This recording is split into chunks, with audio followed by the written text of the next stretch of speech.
David with Expose the Heart. I'm going to do an initial review on the Zhiyun Crane and let you know my thoughts. So, as you saw in the unboxing, it comes in this case. It usually flips open and put together here. I'm gonna go ahead. I'm not gonna boot it up or anything. I'm just gonna kind of get it together here so you can see what it looks like. Okay, so pull that case up and put it down. So here's this crane. Of course, it's not balanced right now. I got this quick release plate for it. It's a Manfrotto quick release. I have this on some of my other tripods, monopods, things like that. So got plenty of those plates around. It helps with balancing it. Larger cameras, smaller cameras, I take the plate off. It gets in the way. It puts it too high, center of gravity of the camera too high up, and it doesn't allow me to balance it correctly. I also purchased this little tripod here. So as you can see, it allows me to set it on a table. It also gives me a little extra reach. So when I want to be like going down low on something, have a little more of a handle to grip. And I find that the handle comes in pretty handy. It's a nice little, and it comes off super easy, and it doubles as a little tripod for another camera in case you need it in a pinch. Helps out with balancing as well. You can just set it flat on the table for some of the balancing. I'm going to set that down. So my thoughts on the Zhiyun Crane. It's a great piece of equipment. I believe that any amateur pro videographer needs to have some type of gimbal stabilization in their tool bag, whether it's something small and handheld like this or something larger like the Ronin or the Movi. Things I do love about it is that it's small, it's compact, it's light, it fits in this tiny little case. I can carry it with me everywhere. So if I do want to get some really nice steady shots, I have it with me, and if I don't, it's really not taking up a lot of space. A lot of times I'll leave it in the car or in my bag, and just if I need it, it's there for me. Another plus for it is that it's fairly quick to set up and balance. It's not as complicated as one might think once you get the hang of it. It takes a little bit of practice, but it starts to become second nature once you've done it a few times. So one of the aspects I do like about the Zhiyun Crane is that it has like a standby mode, which is very helpful when you're kind of just changing up shots and maybe directing somewhere, moving things around. You can put it in that standby mode. You don't lose any of your settings. Take it out of that standby mode and you're ready to go. I do like that. That way you don't have to power it on and off constantly. Some of the shots I've used it for now, I haven't used it quite a lot yet, but the shots I have used it for, they've been pretty steady. I've used like a 28 mil, I've used a 35 with it, and I've even used like a 55 mil with it, just to just do some testing yet. I haven't used it on a professional level yet, just kind of playing around with it. It's more like a toy right now.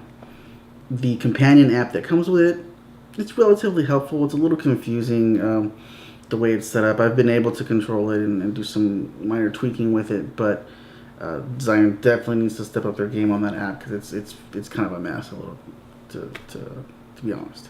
Another issue I have with it is that it's probably this particular unit, but when I did get it, the horizon level is a little off, just a tad. I'm pretty sure there's a way to calibrate it or tweak it with the remote. Just at this point, I'm not sure that I really want to do that because I've heard horror stories of people calibrating it and it just going completely out of whack and having a lot of trouble with it. So right now, I just kind of, every time I turn it on, just give it a little tweak to the left and everything's good to go. Doesn't take that much time, so it's really not that much of a problem. So right here, I'm going to go ahead and show you a little bit of B-roll that I shot of my wife and my daughter and some stuff around the house.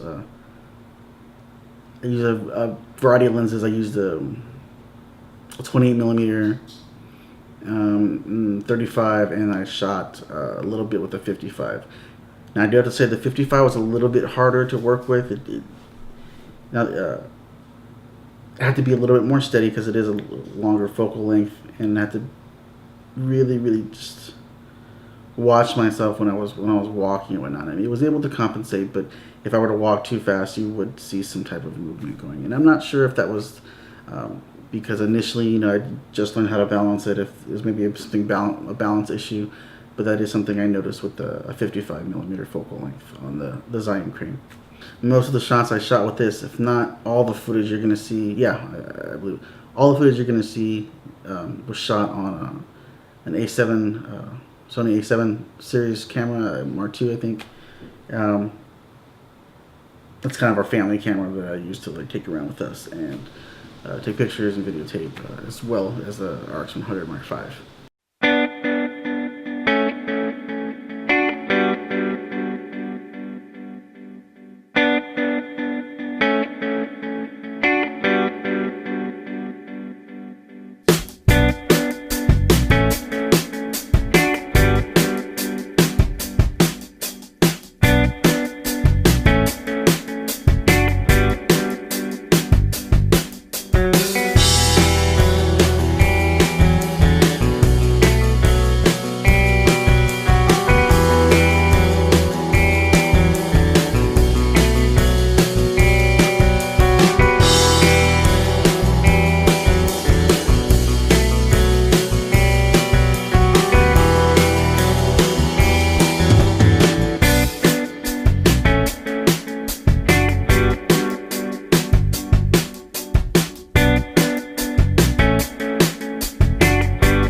I do like it. I think it's a solid purchase. So if you are in the market to get looking at the Zhiyun Crane, the version 2, I say go ahead and get it. You can't lose with it. For the price point and what you're getting, it's a good buy. I do recommend getting like that little tripod I showed you. Some little tripod you can screw on the bottom to help you plant it flat, and helps with just setting it down when you're not using it, or also helps with balancing your camera on the crane itself. I feel that the Zhiyun Crane, the version 2 here, is a little overkill if you're just going to use it with a point and shoot, but if you're going to go with like a mirrorless camera and a point and shoot and you want something that fits both, this is great. It worked really great with the mirrorless Sony cameras. I'm sure it works great with the Panasonic GH series cameras. I've seen some people put a 5D Mark IV on there, and with the smaller lens, like more of like a pancake or whatnot, and it seemed to be fine. It was definitely on the heavier end of what this can handle, but it seemed to be okay with it. Well, I hope you enjoyed this video. I hope it was helpful for you. If it was, go ahead and please like the video, and if you'd like to see more of our videos that we're putting out, go ahead and subscribe, and until next time.